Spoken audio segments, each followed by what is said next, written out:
Okay, we're going to have the speakers introduced in a little bit. So for now, that's everyone. I am going to share a little bit of background information about what IssueVoter is and wanted to thank you all for being here. This will be pretty quick intro, so feel free to, I'll share my email in the chat afterwards. And you also, most of you got an email reminder from me, so you have my email already. But I'll share a little bit about IssueVoter, and then this is our agenda for the rest of today. All right. So we already talked a little bit about why we care about this issue, and I'm sure there are, many issues that all of you care about. And something that I was looking at today is realizing that the election is actually just 76 days away. And although this isn't a presidential year, obviously there will be things that we are voting on. But what will happen 77 days from now, the day after the election? And so that's really something that led to the creation of IssueVoter. So I managed a campaign in Iowa where, as one of our speakers knows, people are really, really focused on elections, not just in Iowa, but just like everywhere else. We focus a lot of time and money on elections generally, but oftentimes people can really feel left in the dark during the time between elections when the real work that is affecting our lives gets done. And Congress, as you probably know, or you may know, introduces upwards of 20,000 bills each session. But, how many have you heard of, and how many do you really have the time and information to understand? So even if you do hear about the bills and understand them and send your opinions, even sending your opinions can take a lot of time and use really outdated methods. So that's why IssueVoter was created. We are a nonprofit and we are nonpartisan. And the way that it works is individuals go to issuevoter.org, and when you sign up, you select issues that you care about.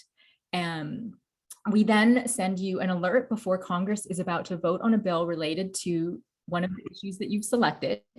And then you are able to see a summary that's written in plain language, as well as points from both sides and related news articles. And from there, you can click support or oppose, and it's not a poll to sell your data. It's not a petition that's going into a black hole. It is then sent directly to the staffer in charge of collecting constituent communication. So we really are sending the opinions directly where they need to go. And beyond that, we offer you an ability to keep your reps accountable. So through IssueVoter, you then get a scorecard that shows the percentage of time your reps are voting how you would want them to vote throughout the year. So in other words, you could see if your reps are representing you 30% of the time or 80% of the time, or whatever that percentage is, and use that information in the next election or in the next primary to really help make an even more informed voting decision. So that's how IssueVoter works. And as a nonprofit, I would say that we're really proud of the fact that, it's not just that people are using IssueVoter. So yes, we have people using IssueVoter in all 50 states, all 435 congressional districts. But what we're really proud of is the fact that people using IssueVoter have said that they've learned about new issues. They've taken other forms of civic action, like registering to vote, attending a town hall meeting, or volunteering for an issue or candidate that they care about. 74% of people have said that they've been exposed to new viewpoints. I've had people tell me, before IssueVoter, I didn't even know there could be another side to this issue. 37% said that IssueVoter is what motivated them to vote in the first place in the 2020 election. And about a third of our users have said that it's influenced their voting decisions. So we really help take what would have been, hours and hours of research and condense that into something that's really tangible, delivered to you, helps you to understand things in a very quick and easy way, and also become just more engaged and knowledgeable year-round about the issues that Congress is debating. We also do partner with other nonprofits and universities. So if that's something that, if you're involved in an organization, or if the university that you work with or your alma mater if that's something that you think they would be interested in, we're definitely excited to connect with them. The way that the partnerships work is the partners receive a customized sign-up page for their audience or their students or their community or their members, or really whatever that group is. So defined however they define it. And then we're able to share aggregate insights with them about the issues that people care about. And really it's a, you can kind of almost think of it as a content partnership. It's a way for organizations to engage people throughout the year on the issues they care about. So for example, Warm Cookies of the Revolution is it's a small local nonprofit in Denver focused on local civic issues, and IssueVoter gives them a way to connect with the national issues. Rock the Vote hasn't been as active maybe in recent years, but many of you have probably heard of Rock the Vote and know that they're very focused on voter registration. But IssueVoter gives Rock the Vote a way to engage people between elections when the real work that affects our lives is getting done. These are some testimonials from people. And now something really important to highlight for today's meeting is the fact that, as I'm sure you all know here, there are many pieces of legislation in Congress that affect students. And oftentimes these are not necessarily all making national news. So these are just some examples, not examples as in they're hypothetical. I mean, these are the real bills, but here are some of the bills that are currently in Congress. And I'm going to share, once I pass over the chat, I'm going to share a link to them in our chat so that you have those and can later on read more about the bills, read our summaries, see the points from both sides, and send your opinions to your reps. So I'll share all of those links in our chat. And now I'm going to do a quick poll. We thought it'd be fun to kind of take a pulse check with the group. And so I'm going to start the first poll. It's anonymous, so we won't see like who answered what, but you should all start to see something pop up on your screen that has 2 questions. So we were curious just to see out of this group if individuals today have student loan debt. And we were also curious to see what people's current view is on whether it should be forgiven or canceled. So we see the votes coming in. Can you all see the votes as I can see them, or do I need to share them afterwards? No. Okay, I'm going to share them. All right, it looks like everyone's gotten a chance to answer. And then I'm going to share the results. So we can see that it's almost 50-50 with the current group, whether or not people have current student loan debt. And it looks like about 90% of this group said yes, they think the debt should be forgiven or canceled, and 10% of this group says no, it should not be forgiven or canceled.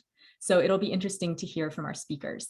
I'm going to turn it over now to our amazing intern, Ashley, who will say a few words about these 2 bills that we have highlighted here on the side. Then we're going to show a quick video, and then we're going to start our panel. Thank you so much. So definitely some really important bills that we've gotten to take a look at over the summer while researching. And so there's HR 4117, which is the College for All Act. And that one was basically focusing on canceling debt or forgiving debt for people making under $125,000 a year. And then there was HR 1371, the Student Loan Disclosure Transparency Act, which was really focusing on trying to get more disclosures as far as what people owe, and like making it a smoother process, and amending a bill from 1965 to require more frequent and detailed information for people. So yeah, just some good bills to look at there, and I hope you'll take a look at them after the program here.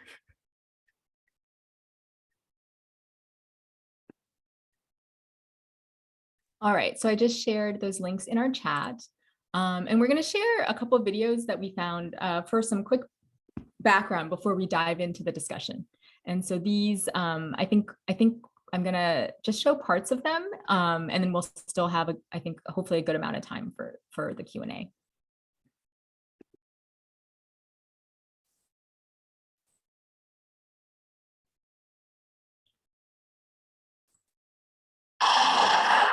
In 1957, the Soviet Union launched the Sputnik satellite into orbit.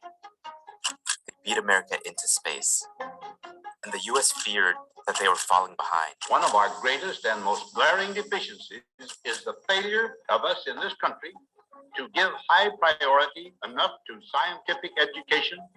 American newsreels like this one stoked anxieties that the country was wasting its intellectual talents. Are more than 200,000 each year of our ablest high school graduates must get along without higher education. So in 1958, President Eisenhower signed a bill that let college students borrow up to $1,000 a year from the federal government.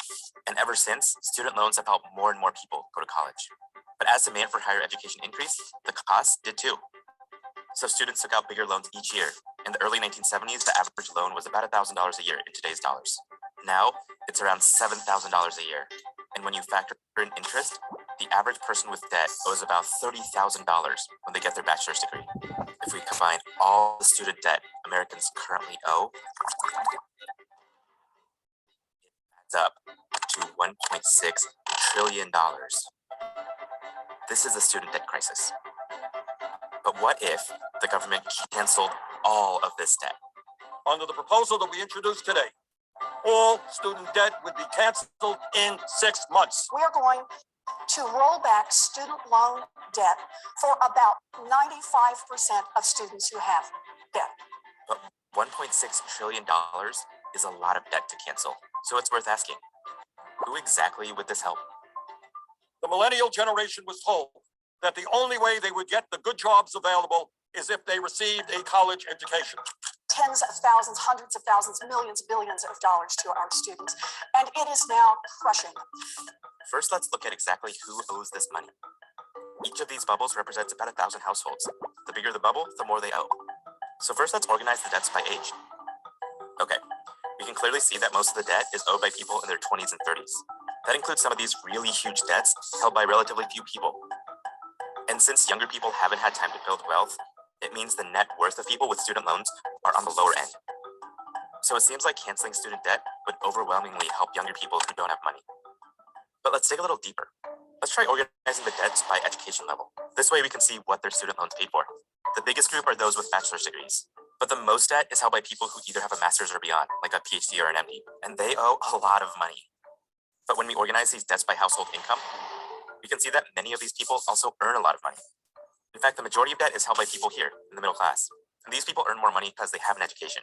So let's add our findings to the list. It looks like the main beneficiaries are younger people who don't have a lot of money yet, but they have the degrees and jobs to give them a promising future. Bernie Sanders wants to cancel student debt for everyone, including people over here who earn hundreds of thousands of dollars a year. Elizabeth Warren wants to cancel all debt for these bubbles, households earning less than $100,000 a year. Above $100,000, the loan forgiveness phases out until we reach $250,000. So these people wouldn't get any help. Here's the hard thing about canceling student debt. All these people had the opportunity to go to college, and many of them do okay because of it. But here is everyone else, the white dots, who didn't go to college, many of whom never got the chance. Canceling the country's student debt won't help them at all. But for Sanders and Warren, this is part of a larger belief about what America should be. Right now, we have an economy in the 21st century that basically says you're going to need some post-high school training. A century ago, when that was true about high school, we made high school free for everybody. People should not be punished for getting a higher education in a competitive global economy. 7 years ago, America was worried great students were being fenced out of college. People who could save the country. People who could help America get ahead. They got the flag up now. You can see the stars and stripes on the way. Now this conversation is about who is allowed to build a stable future and the great debts we pay for a desperate chance at that dream.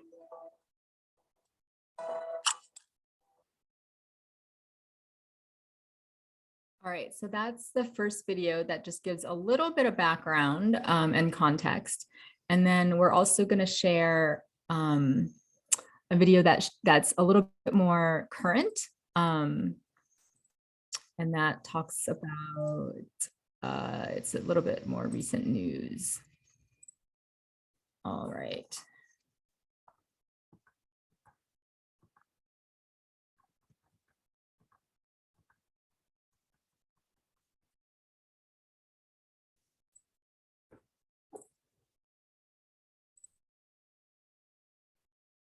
The Biden administration's plan to relieve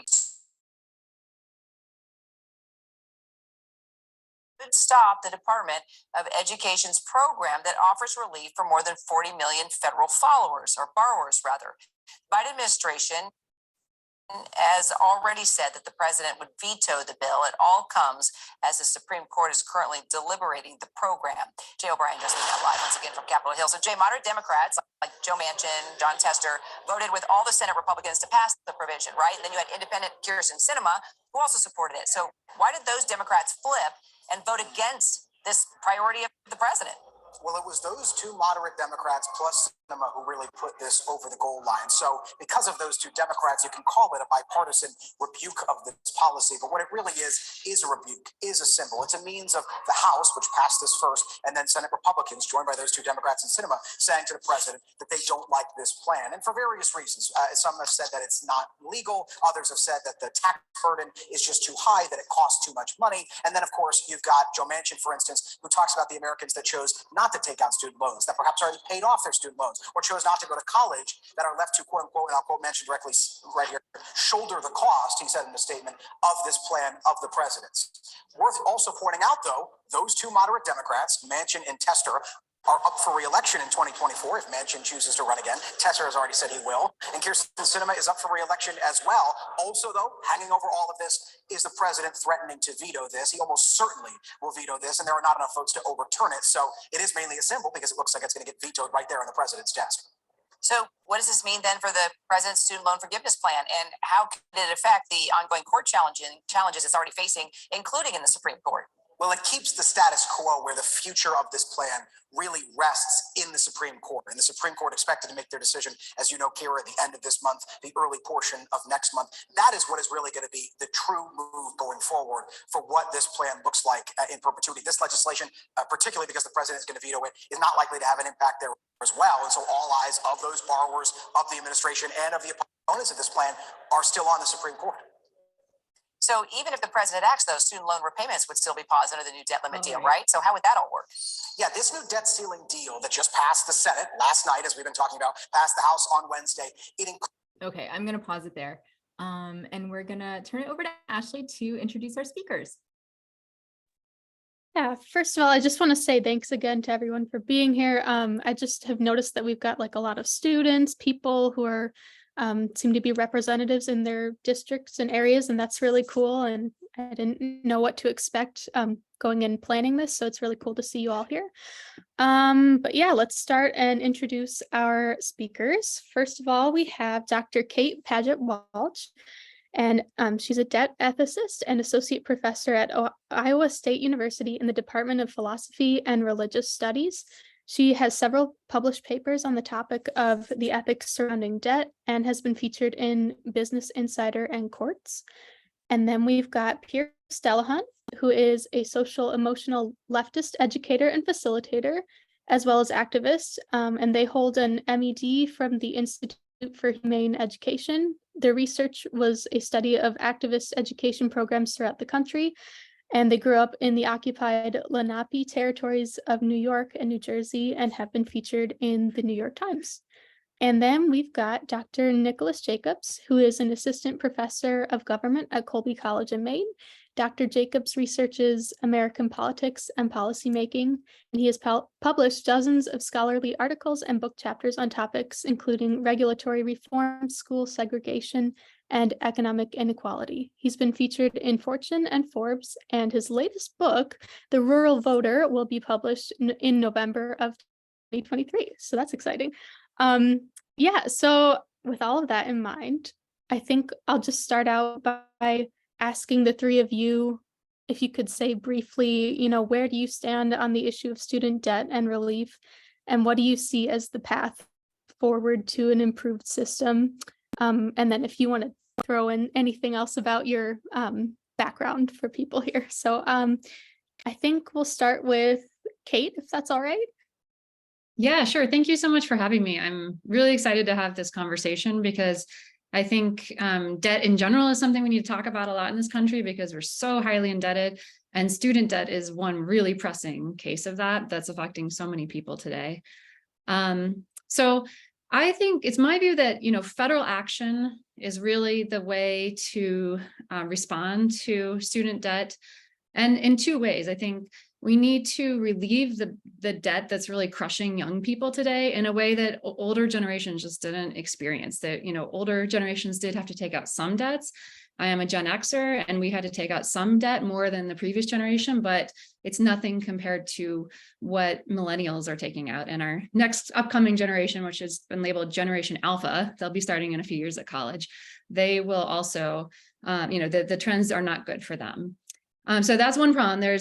We've got crushing debts that students have already taken out and are living with. It's really changing adulthood in this country, and also opportunities, taking away opportunities, and economic investment, right? Social investment, things like that.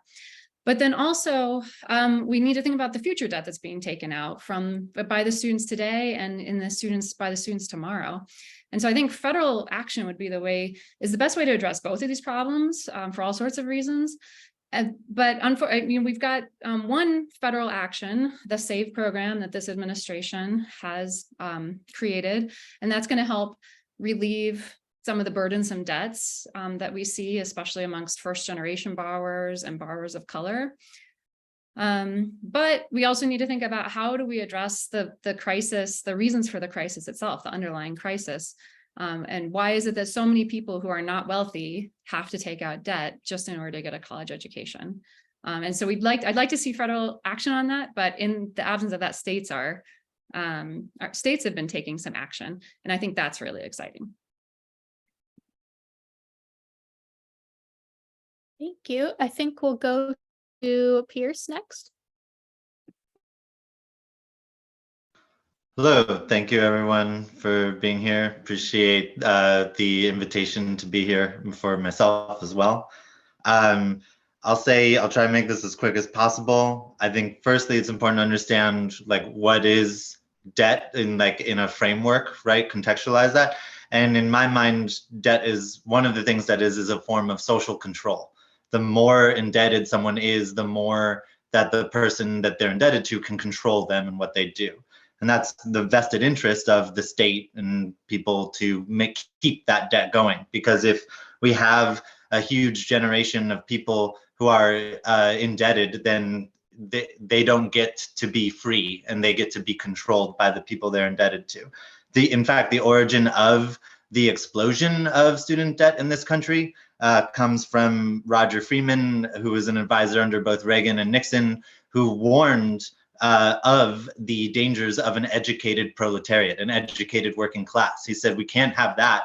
If the working class gets too educated, they're going to be too revolutionary. They're going to agitate for revolution. So rather than before Reagan, the student loans existed, but there was a lot more financial aid, and then that began to transfer from genuine aid into loans. And that was a way to indebt people into education and controlling their future labor rather than just supporting them through their education. And that's all. But before that was also the GI Bill, which was like a massive investment in the education of veterans, which was, I believe strongly in supporting any education effort. But the GI Bill, as it happened, was an extremely racist bill because it didn't benefit the majority of people of color, strictly, mostly benefited white people, white veterans. So a lot of what the modern world of student debt today has its roots in classism and racism. The one thing I'll push back on a little bit in the videos we saw is that the Vox video, it says that cancellation of student debt will not help the people who did not go to college.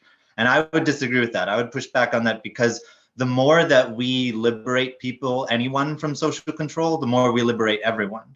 If everyone were suddenly free of $1.6 trillion of debt, which isn't all the debt in the country, but if $1.6 trillion of debt just vanished, that would hugely enable the working class to negotiate for higher pay, because now they're not so desperate, and especially with a debt that they can't declare bankruptcy for, to take a bad job with bad working conditions and bad pay. Now they can agitate for better pay, and anyone being able to agitate for better pay contributes to the well-being of everyone.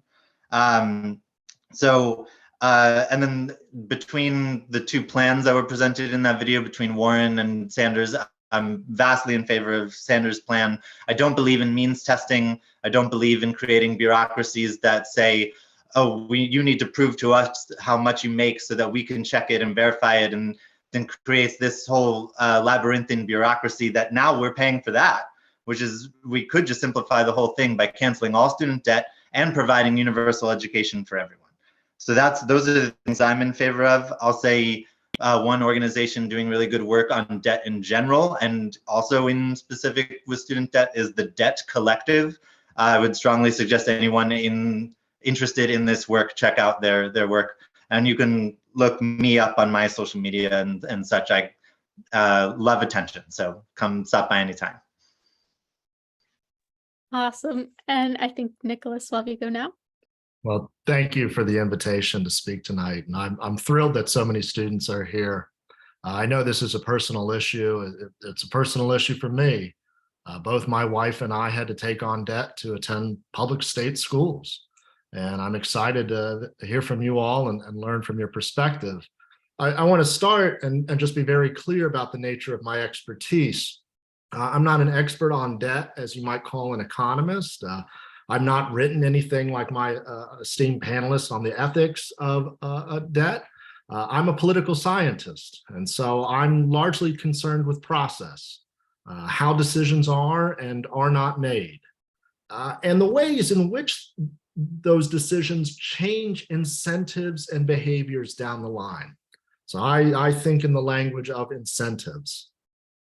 Now, as somebody that's written and studied the attempt at debt relief under the Biden administration, as well as the, I guess we'd call them reforms, enacted during the Obama administration, I have significant concerns about the process and the incentives created by broad, upwardly regressive student debt relief as we currently tried to enact it. As a process, I think it undermined key principles of collective decision-making in favor of a privileged minority. And I see, as a policy, I see it exacerbating, not mitigating, the number one reason for the growing amount of student loan debt in this country, which is the rising cost of college. And yeah, I do mean it benefited a privileged minority, that it was the highest earning 40% of households hold 60% of outstanding student loan debt currently, bottom 40%, just 20%. That doesn't mean I'm not in favor of some relief. And so I take issue with the way the poll was framed, right? There's a spectrum of choices we can make. But I don't think the way we've been talking about student debt forgiveness the past couple of years is the progressive project that supporters claim it is. And so as far as workable policies go, yeah, I think there is a path to an improved system, but it means we have to recognize the real trade-offs that are involved in this policy process. Forgiveness has a cost, not just a moral and ethical one, but an economic one.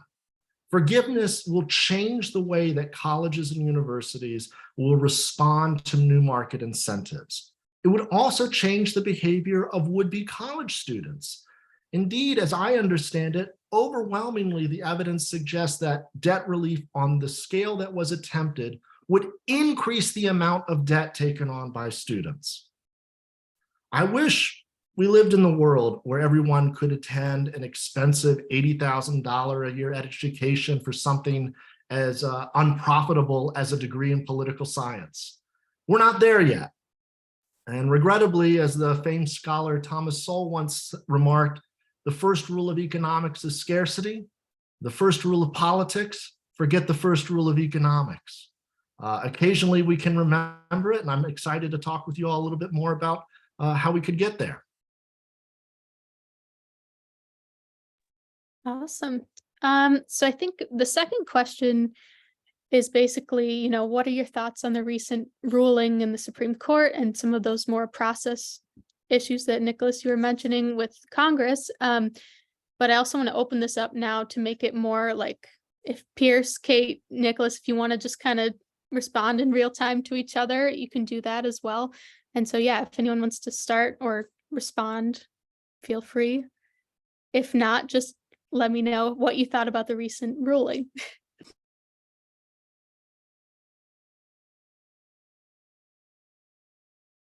Well, I'll take this is what I've actually written on, so I feel like it's a little more in my wheelhouse than what my other panelists surely have much expertise on.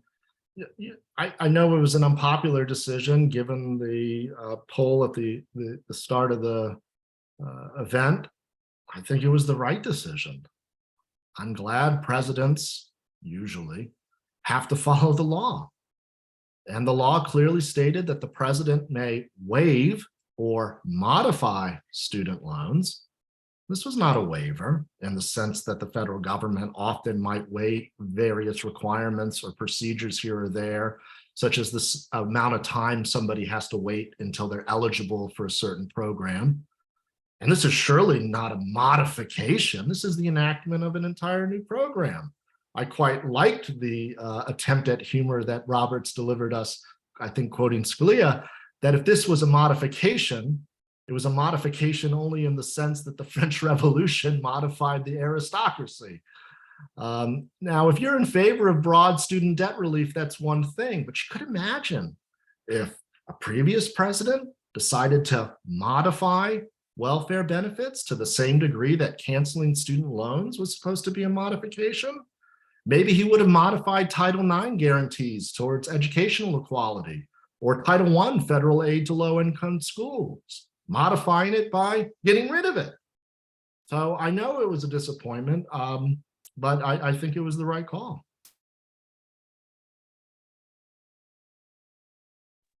Any thoughts from Kate or Pierce on that?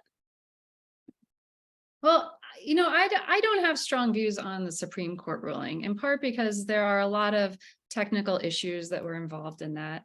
What I think is more important than that ruling is where we go forward with reducing the amount of loans that students need to take out. So we need a way to have it be whatever the burden, what the high burdens that young people have today who already have loans, we need to find a way to reduce those. Forgiveness across the board is one way of doing that. There are other ways of doing it, including the president's new SAVE program, which is going to be a big improvement over the repay program that we had previously. But I think more importantly, we need to figure out a way to make it so that fewer people have to take out such burdensome loans going forward. And I think, as I said, federally, there's a bill on the table, the Bernie Sanders bill, that's not likely to go anywhere anytime soon. But we need to think creatively given that. And so there are a number of states working on this. New Mexico, I'll just call out because they've done a really great job of this very recently in the last year, of making tuition free for all residents so long as they meet some academic requirements. All residents, tuition is free at the public universities and colleges. And New Mexico is not some sort of blue bastion, right? This is a state that recognizes that we need education in order to develop our citizenry, in order to develop our economy, in order to have a strong democracy, and in order to have the kinds of things we need for the future, essentially, to invest in our future. That having an educated workforce and an educated citizenry is part of how we are successful in this state. They realized, and so they enacted this policy. And it's not just New Mexico, but I think they're the sort of broadest one that's been enacted. And I think that's what is most important, is that we focus on ways, yes, to relieve some debt currently, but I think more importantly, going forward, what is that going to look like?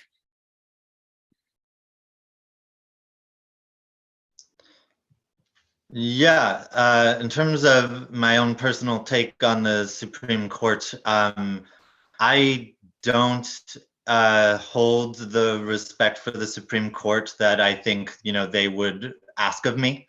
So I mean, to put it bluntly, I don't see them as legitimate. And in my mind, we brought up the election upcoming. Voting is one aspect of civic engagement.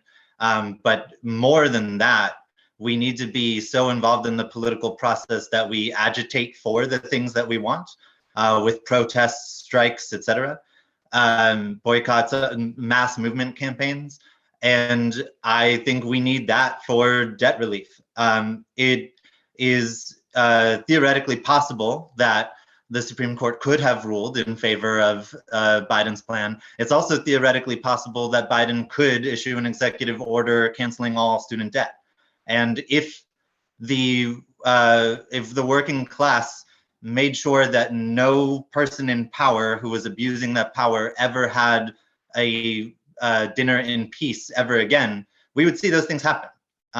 It's not going to happen if all we do is vote. Voting is still something that it's important to do, especially at the down ballot issues. But we need to be engaged such that if anyone ever tries to take away things from us or put things in place that the public does not agree with, we make sure that they have to answer to that. I think it's an excellent point that elections are just one way in which we hold people in power accountable. Specific, just another example specific to student loan and this debt crisis. Students should hold the providers of their education and the billers of their education accountable. The main way I see this problem is, yes, it's a problem of debt, but it's a problem of rapidly increasing costs of higher education, which demands that students that are trying to create a better life for themselves take on debt.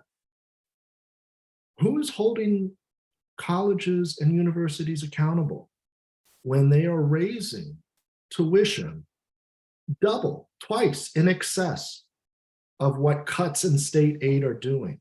The Wall Street Journal reported 2 weeks ago that the University of Kentucky over the last decade, a state school, one of the poorest states in this country, spent $800,000 a day improving its facilities. That wasn't paying faculty or paying out financial aid. That was improving the college, building brand new dormitories with granite countertops, big new athletic facilities. And who's paying for that? Students are.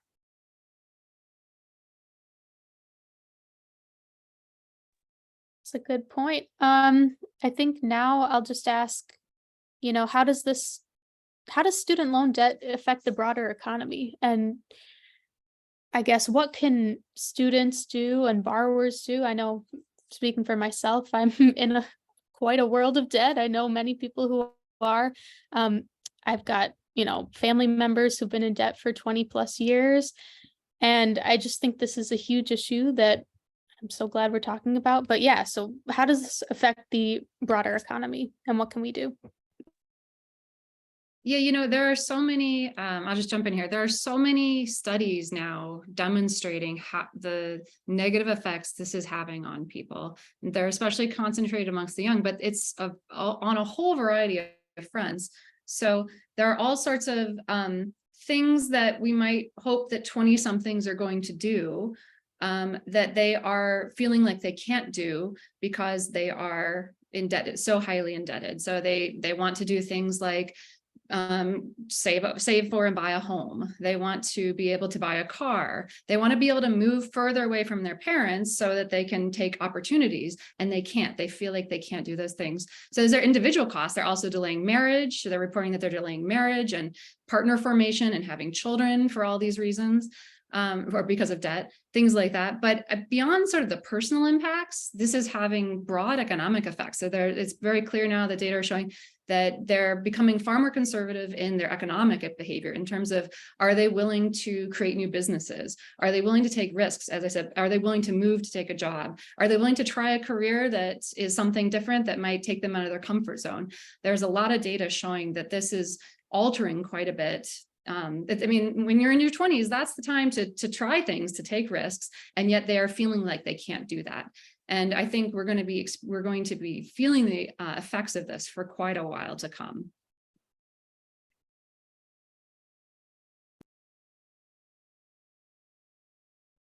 Yeah, when I think about how does student debt affect the economy as a whole, I'm thinking about student debt as a manifestation of capitalism and white supremacy. And there are certainly things downstream from student debt, but when I think of student debt itself as being downstream from those things. And so in terms of like we can solve the student debt problem with a complete cancellation, but as long as capitalism and white supremacy are in place, it will just come back in some kind of new way. Whether that looks very similar to how it happened already with just debt taking off again, or whether that looks in some new way, the way that state-sanctioned enslavement of people turned into the state-sanctioned enslavement of specifically people convicted of crimes. So as long as we don't take care of the root problems, something new will manifest, whether it looks very similar or different in some other way. So in my mind, one of the things that we need to do is remove the profit incentive from education. Nobody should be profiting off of the concept of educating a populace, just the same way nobody should be profiting off of getting healthcare and health treatment in any capacity. So as long as that profit incentive is there, we will see colleges inflating their expenses by hiring consultants, the consultants telling them how to maximize their profits, not telling them how to create an educated populace, not telling them how to create an educated working class that agitates for their needs to be met at the workplace and in the greater national structure.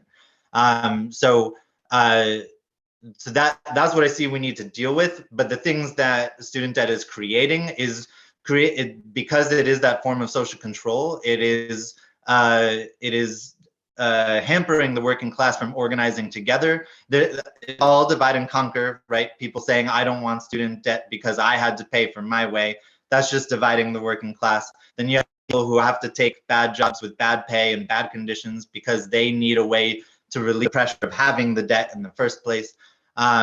So we need to deal with all those things at root while we're agitating for the reform in both and in that situation.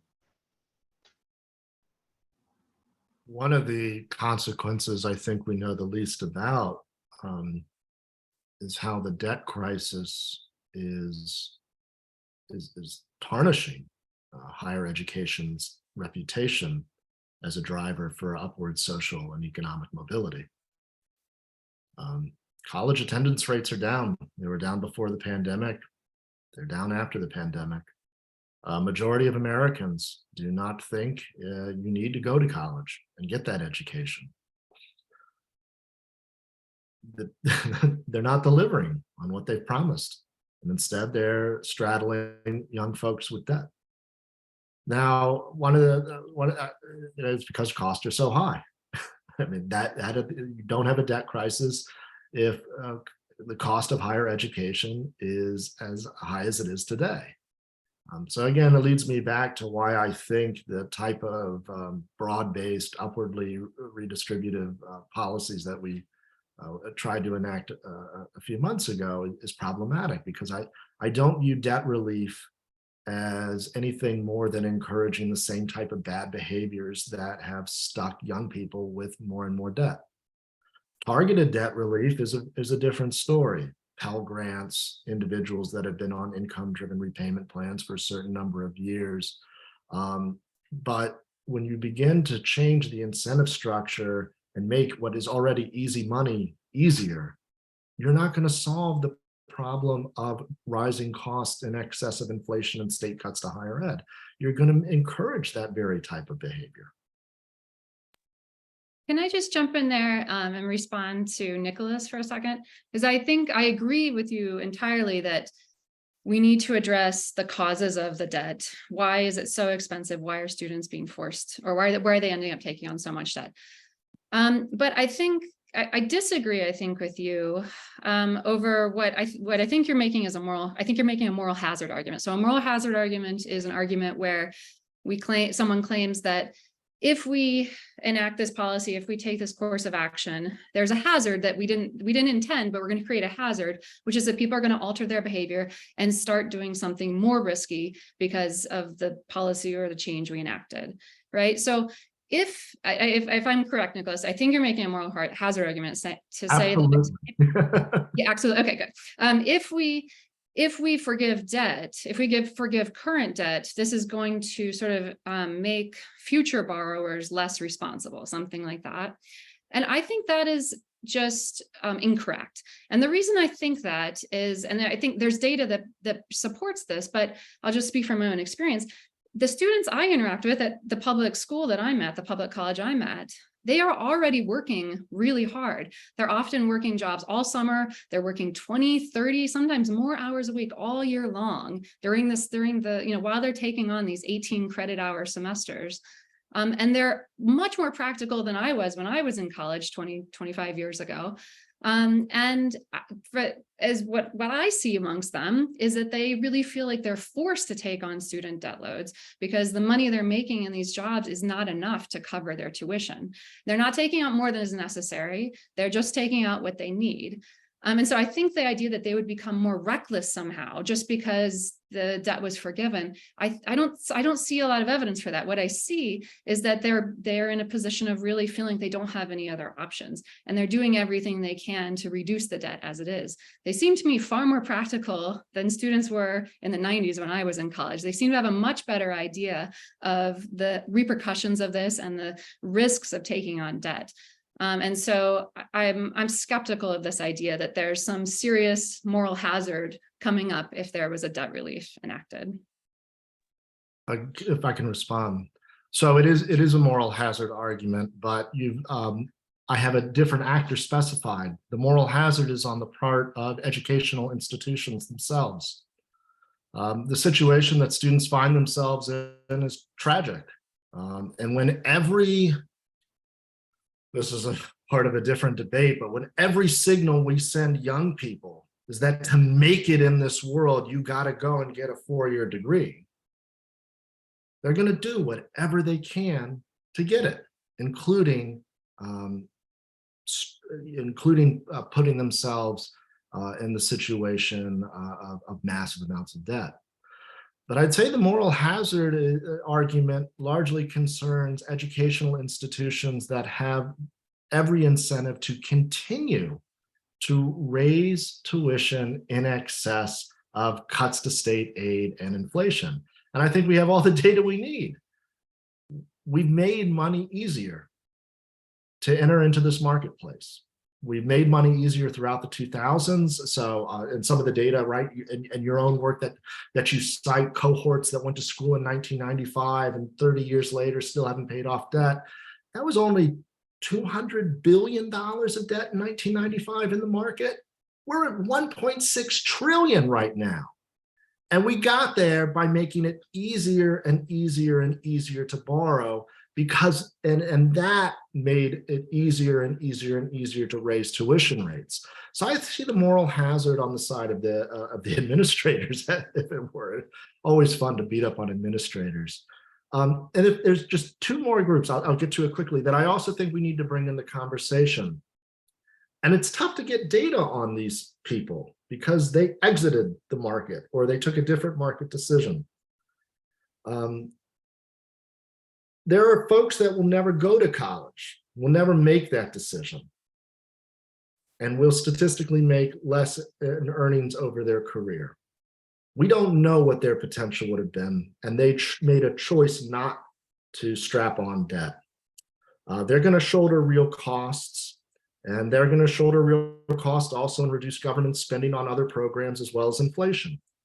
The second are the folks that take on less student loans and take advantage of maybe subpar or alternative educational opportunities.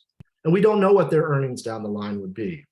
The young kid that turned down $30,000 in loans to attend Georgetown and went to a state school, maybe that could have been a diplomat or a senator, but they made a different choice. And you know, we're gonna encourage other choices, I think, with forgiveness.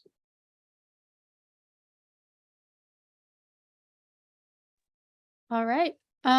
So I think now's the time we can open this up a little bit for more of a Q&A from our audience here. If anyone has a question, and you wanna, I see there was one in the chat, but if you wanna maybe unmute and ask that, or, you know, anything, go I ahead. have a Feel free. question. Go Oh, ahead. my question is, I heard someone mention that President Biden could issue an executive order. He's issued 2 executive orders, which have both been knocked down by the Supreme Court, with the justification that he did not have explicit congressional authority. Do you think that if Congress wrote a piece of legislation that actually gave him that explicit authority, do you think that the Supreme Court would still have leg room to knock down another executive order? I'm not a legal scholar, but I think not. I think the court's ruling was that the state of Missouri has legal standing to bring the charge, or to raise the lawsuit. They would still have that standing, but then what they were arguing was that the Congress had not authorized this action. So if Congress were to explicitly authorize it, then I think that would be the end of that. My answer is a little more complicated. I think, you know, in theory, the argument would be harder to make, but that doesn't stop conservatives from trying. And I want to be clear, when I use the word conservative, I'm absolutely including a lot of Democrats in that. But they will try to stop the public from receiving any benefits that they can in whatever way they can. If Congress were to pass something that explicitly says, yes, Biden can do this, please do this, and then Biden did it, then, you know, the Supreme Court would still try to stop it in some way, at least some of them. But regarding the conversation around the whole at the individual level of like being a young person considering college, you know, I think it's like we've seen colleges act badly. I think that's very clear.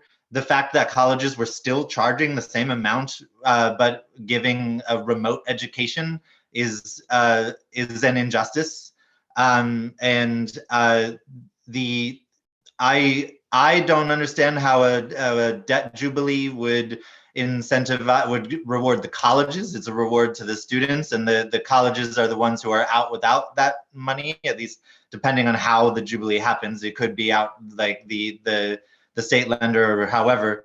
But to go back to the GI Bill, which I brought up, which paid for the education of white veterans going to college, it's widely reported that the money that went in to pay for that college education came back 7-fold. Every dollar that went in toward educating the white veterans paid back $7. If we were to invest in education in a massive way, which if we were to just cover universal education, you know, to be clear, debt jubilee is not enough. Canceling all student debt is not enough. We need universal education, pre-K through college, master's degrees, doctorate degrees, everything. And I'll go on the record adding healthcare and shelter and housing, all that as well. But if we were to do all that, that would pay back so much beyond anything that we can even understand right now. Like the idea that our imaginations are so limited, myself included, our imaginations are so limited by the world that we're in that we can't even begin to understand the benefit. You know, people like to say things like capitalism incentivizes innovation, but what incentivizes innovation more than anything is the allowance to fail.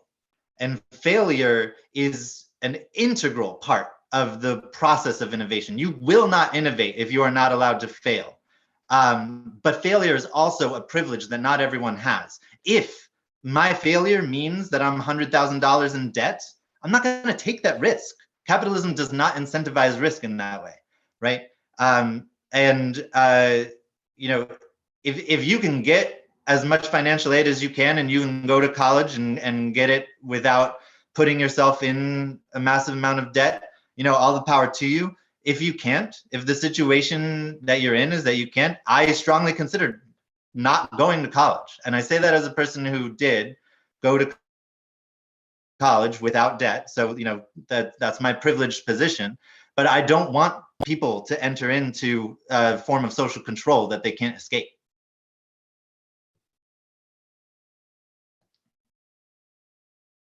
All right, Sarah, you have a question? Feel free to unmute. Yeah, thank you. I know Barika had put one in the comments, so I don't want to kind of jump in and overstep if you want to take that one first, or Barika, if you wanted to say your question, you can go ahead too. Sure. So I definitely see your point on the fact that university costs are rising. There was a report about this being associated with called quote unquote Harvard envy, where universities that don't have the on par education of Harvard and let alone the benefits of that university, but yet they continue to raise their costs and continue to do these massive capital investment programs to kind of become quote unquote Harvard of their Kentucky, wherever city they are in. However, I don't see that the externalities of debt being addressed, meaning there's a lot of private benefit for colleges to not have, or they're not going to change either way, because there's a lot of benefit towards them. And then in turn, because of the rising costs, the whole entire society is experiencing these negative externalities. Can you address that as a whole, as a group, as a panel on those aspects? Yeah, I'll start because I think this is a great question and helps clarify maybe a motivating assumption in my thinking. If political pressure exists right now to enact broad-based student debt relief, I like the debt jubilee. I'm going to steal that from you, Pierce, if you don't want to get the debt jubilee. It's going to exist down the line. In fact, it makes it probably more likely, because then you have the argument that one generation benefited from such cancellation. Why shouldn't we? Now, for some, that might not be such a bad thing. But when I think about how that would encourage behaviors throughout time, I guess that's the link there. That's where you see the moral hazard playing out on the educational side, or the college side. May I ask a follow-up question? Please. So I like that point, because I think that if we were to do a massive debt forgiveness, and you mentioned the political power of this, it should in turn have these representatives should make more pressure, put more pressure on these universities to lower their costs so that they don't have to forgive it again and continue to take on the the cost to the society. So I think you kind of show that point. We cannot continue to forgive, but however, if we do one forgiveness, it may incentivize political people to pressure for change. I think that would be the best case scenario. I think I'm a little too disgruntled to follow you down that path, but it might happen, right? I mean, I guess the argument there is that the argument is that we paid off your loans. Now there's some incentive for accountability and oversight over particularly public education systems. I guess the reason I wouldn't go down that far is the accountability for tuition increases right now is just so minuscule. I mean, again, when you compare what tuition is now, what college administrators are making, how I'll throw myself on this. I mean, you go back to the GI Bill, your average professor was a lower middle income person. I mean, like an egghead squeaking by on a living. I mean, now they're farming it out to adjuncts and graduate TAs, and we got a whole other problem. But you didn't have professors making six figures. I mean, so there's a lot of costs in higher ed right now that are just not known. And I don't know who's willing to do the hard work of revealing it and holding them to account. They got power, as Pierce will tell you. Thank you. I don't envy you. It's hard work being a teacher and being a professor and having the system of adjunct in place as well. So hang in there. I mean, I think I'd just like to jump in and say, I think that when we're looking at what are the ways forward with this, I think colleges already have a pretty captive audience. So I'm skeptical of the kind of moral hazard argument that that is being offered here that Nicholas is making, because I think colleges already have a captive audience, and they're a captive audience because students our economy is so precarious, inequality is so high, the risk of not making it into the middle class is that you end up desperately poor. And given that, the young people are coming to college in droves, trying to avoid harm, not necessarily even trying to ascend the social ladder, not trying to do better than their parents, just trying to hang on. And given that we're in that situation, colleges have a captive audience already. They can charge whatever prices they want. So when you look at elite colleges, the Harvards and so forth, they're charging prices that have their sticker price has literally nothing to do with cost of operation. It's all of a front game for them about how do we position ourselves relative to one another to look like the most expensive one on the market. And so their discount price is huge for most people because most people can't afford the $80,000 sticker price. Then you've got another group of colleges, typically public ones, though some are small private ones. And you have varying degrees of concern about the tuition price there for students. But in any case, they have a captive audience, whether it's Kentucky or Iowa or wherever. These students don't have many choices. They're picking a school that they are hoping will prevent them from being in dire poverty for the rest of their lives. And so when we look at that, I think what we need to, I'm not too worried about colleges engaging in worse behavior, higher sticker prices if there was debt forgiveness. I think what we need to ask ourselves is, why are colleges all being run on this business model such that they're thinking about how do we get more money as opposed to how do we actually serve the community of students, especially public colleges like the one where I am. Think about how do we serve our students the best instead of being run like a business. I share a lot of what's been said in terms of anything new in response to the general conversation of that question. I'll say, if anyone's familiar with the concept of wage theft, more dollars every year are stolen by bosses from workers than all other forms of theft combined. And I say that because to understand that we don't know the amount that is being taken from us. If we got universal education, pre-K through college, doctorates, masters, everything, they would still be stealing from us. We would still be at a net loss because of the amount stolen from us every year. We would still need universal shelter, like all the things. We would need to control the means of production, is what we would need to do. But where I'm going with that is, I love the idea of teachers making six figures. I think let's do it. Let's give every single teacher, pre-K through college, master, doctorate, all of them six figures.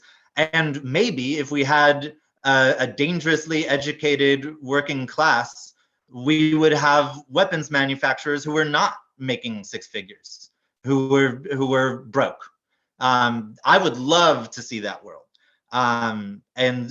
So I say invest. Let's invest in education, like to the point where it looks silly. That's what I would love to see but not invest in the conservative project of privatization way. Invest in the public fund of the commons way.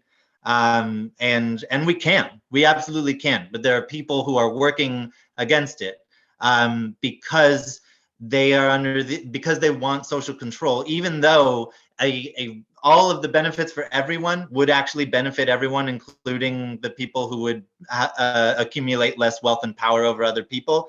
If we had this world, even they would be benefiting in the more important ways, but because they have an attachment to the wealth and social control, they're the ones who are stopping it, and they would lose those things. But they would gain so much more if we agitated for a better world via education and everything else.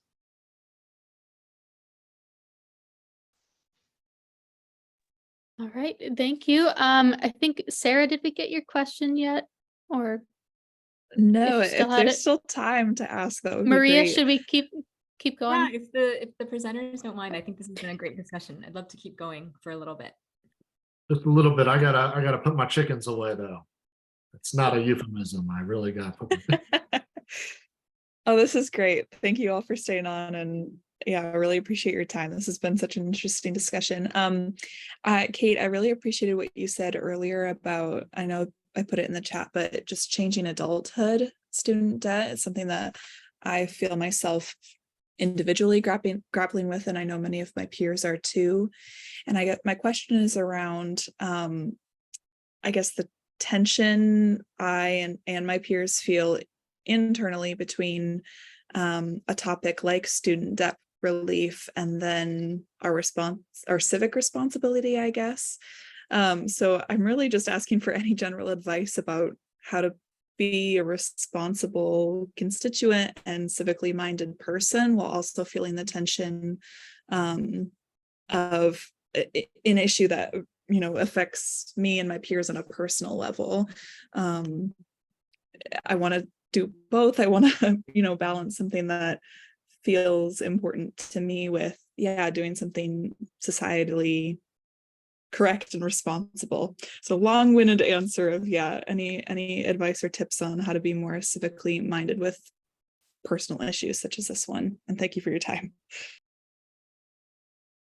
Well, I'll just say, I think that's a fantastic question, and it encapsulates, I think, a lot of the challenges that challenges to our democracy, challenges to our civic life that we are experiencing today as a result of just soaring levels of indebtedness throughout all different sectors of our lives, right? So household debt is enormous and student debt is huge, and it's especially impacting certain groups, but debt in general is just off the charts compared to previous generations.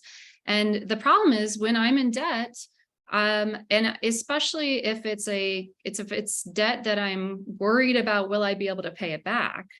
And we've got high loads and we have a lot of precarity in the economy, then I don't have a lot of time or energy to devote to anything to the common good, right? To working with others to improve society, to even spending time learning about issues, right? So I think I think the rising debt loads that people are experiencing, and student loan debt is in a crisis, I think they are really imperiling our democracy and our attention to the common good. And I think this is something that others have talked about here today too, but it's a real move to privatize everything, and it makes us very isolated and individualized. But I do think there's hope, and part of it is this kind of technology we're using right now, and part of it is that I've noticed there's a lot less shame in talking about student debt than there used to be. I feel like if we were to look back 20 years ago, I had student debt 20 years ago. People didn't want to talk about their debt. It was a private matter, something to be kind of ashamed of. You know, I had to take out debt. Don't tell that to anyone. But now it's so common. You know, 55% of students are coming out of college with sizable debt loads. And so now this is an opportunity. I see people coming forward more and saying like, hey, I have a lot of debt. This didn't work out for me. What's going on? And being able with this technology to work together. So the Debt Collective, as Pierce mentioned, is a fantastic organization that is really addressing debt on a number of different fronts, including student debt. And part of what they excel at is bringing people together to talk about what's going on, so then we can hear from each other and learn from each other and see that it's not just me. I'm not the only one dealing with this problem. We all are, and we need to solve this together. And I will also call out, there's a It's a Facebook group, but it's devoted to the public service loan forgiveness program. And the people who've been running that Facebook group, it's massive. It has, tens of thousands of people as members. That's just another example, but they provide information and guidance to every single member, so people can share their stories and talk about their challenges of dealing with the program, especially a few years ago before it was working smoothly again. But also the moderators are there providing guidance and help to people with their problems, and other people can come read and see, oh, this is how I need to deal with this, the servicer here, or the loan servicer or whatever. And I think those are the things we need to pursue. How can we share our stories and then work together to find solutions?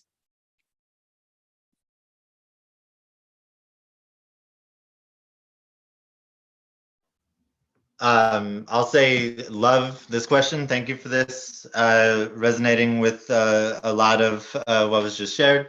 I'll add in terms of being a responsible constituent, never just settle for the state-sanctioned electoral process, whatever that looks like. I love what IssueVoter is doing. I'm not knocking the voter education. I think that's great. And agitate, engage in those protests, get involved with movement organizations.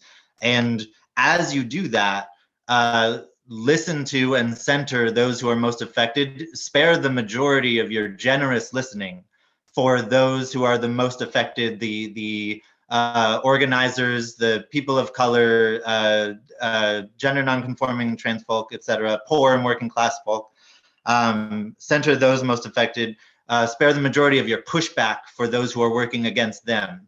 Really try to understand the nuance and challenge yourself with the things that are being shared by those people.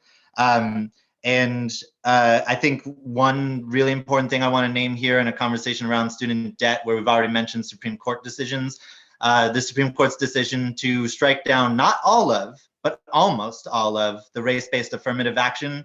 That's a massive injustice.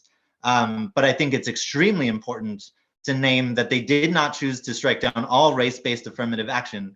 They have allowed military universities to continue the practice of race-based affirmative action. And what does that say about the powers that be when they say we don't want to give benefit to people of color in order to enter a university unless they are entering university for the purpose of sacrificing their lives in service of US imperialism? And in a conversation where we're talking about expressing our solidarity, which I'm saying now, express your solidarity with those who are most affected. I know this is a national conversation, but that includes the international effects as well. Find ways to practice solidarity with oppressed people here in the United States, and find ways to practice solidarity with people that the United States as a country is oppressing as well. Study political economy, really important. And I don't mean politics on its own and economics on its own, which are important things too, but study political economy. The very creation of the field of economics was a massive sleight of hand because leftist thinkers were getting too much attention and popularity in the field of political economy. So capitalists created the field of economics, which was capitalist economics with all of the politics stuff removed. Study political economy. You can, in this country, in theory, it's possible, not necessarily super easy, but entirely feasible. You can study economics, get a doctorate in it, have studied it for 12 years, become a doctor of economics, and never have read a word of Karl Marx, which is absurd. But you cannot, if you are trying to study political economy, now you'll come across leftist thinkers. Now you'll come across Marx and many others. And I'm not saying Marx is the end all of political economic thought. This is a good foundation. So study political economy, get involved, practice solidarity, center those who are most affected, challenge the ways, look into the ways that listening to those who are most affected challenge you, do that inner work. And so you can show up and do that outer work. And then I'll just say also look into modern monetary theory. It's a really great modern framework around money specific to countries with currency sovereignty, which happens to be true for the United States at the federal level, is not true for the states at the state level. So it's an important distinction. I can nerd out about modern monetary theory, but study political economy and modern monetary theory, it'll be really easy to not come across one or the other. So I name them both here.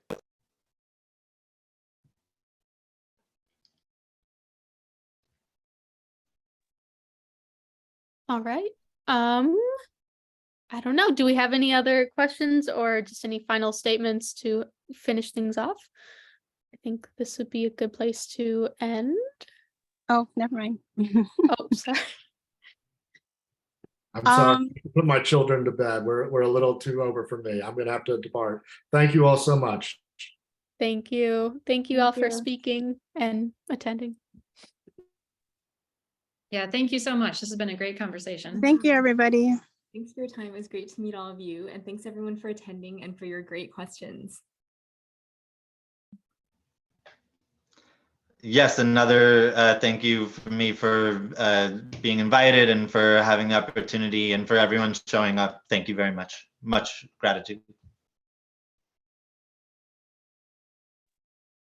All right. I think we'll end it there.